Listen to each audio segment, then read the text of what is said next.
What's up, APUSH? Today we're going to be covering the different factors of the American system and how it played a significant role in the advancement of the new nation's economical growth. Some of these factors include the national bank, internal improvements, and protective tariffs. For some historical context, the American system was a byproduct of the heightened sense of nationalism in the United States. This fresh sense of unity was a result of the War of 1812, which was a conflict between Great Britain and the U.S. The War of 1812 had many significant events like the Battle of New Orleans, the Treaty of Ghent, and the Hartford Convention. When the War of 1812 ended in 1815, Britain began to dump the contents of their warehouses in the U.S., often cutting their prices below cost in an effort to hurt the already struggling American factories that were in need of protection.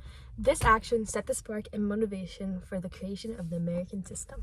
Some key words that will be helpful during this review are tariff and nationalism. Tariff is a tax or duty to be paid on a particular class of imports or exports. Manufacturers support tariffs as protective and revenue-raising measures. Agricultural interests oppose high tariffs since they are dependent on the world market.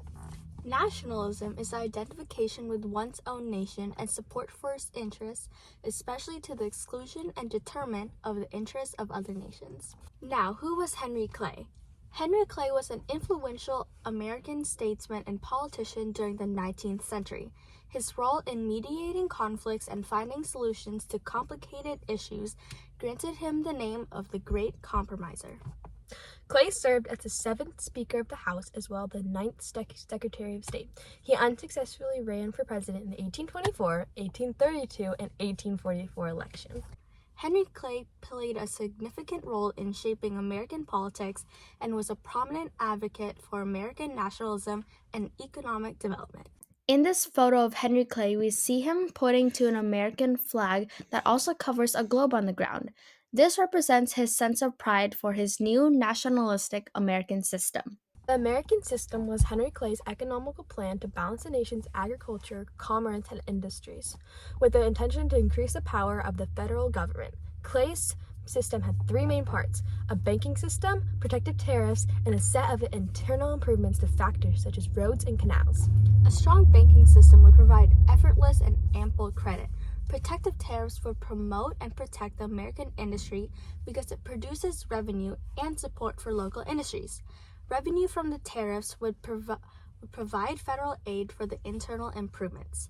New transportations through roads and canals would allow for a heavy flow of foodstuffs and raw materials from the south and west to the north and east. In return, a stream of manufactured goods would flow in the opposite direction, uniting the country together in a positive impact economically and politically. In other words, these 3 crucial components were created to work seamlessly together, and as a result, it not only promoted economical growth and development by supporting domestic manufacturing, but also improved transportation, infrastructure, and stabilized the financial system.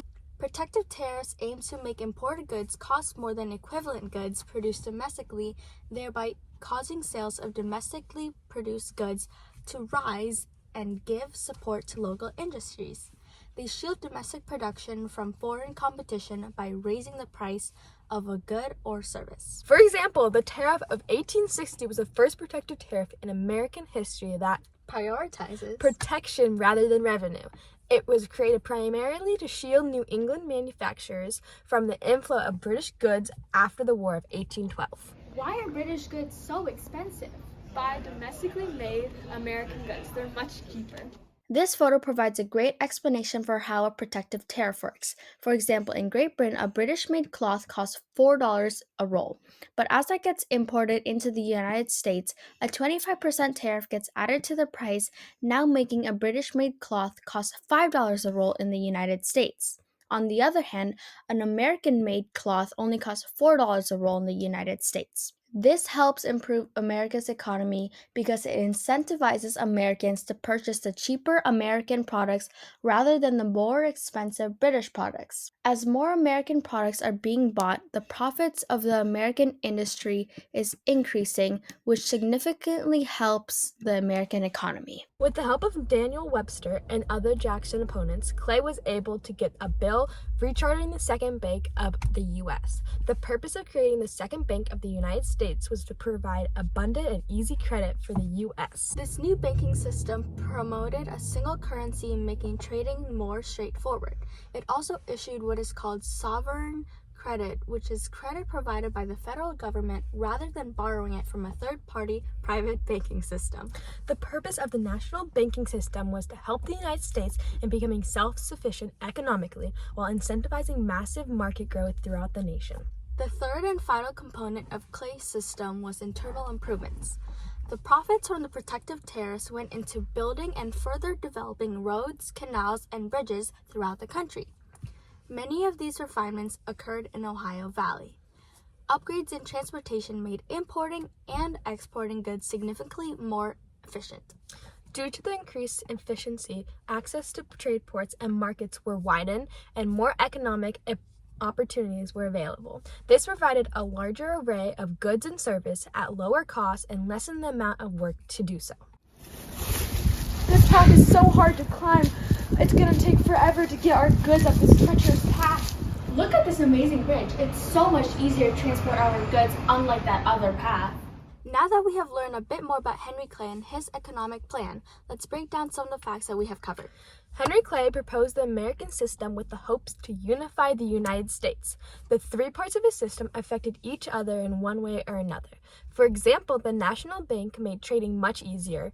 Easy trading and transportation, along with higher profits from protective tariffs, only helped America's economy grow. Lastly, the profits from the tariffs were used to build bridges, roads, canals, and more, allowing for the process of exporting and importing goods to become less challenging. All three components must work together in order to result in not only successful trading, but an overall exponentially growing economy. Thanks for watching!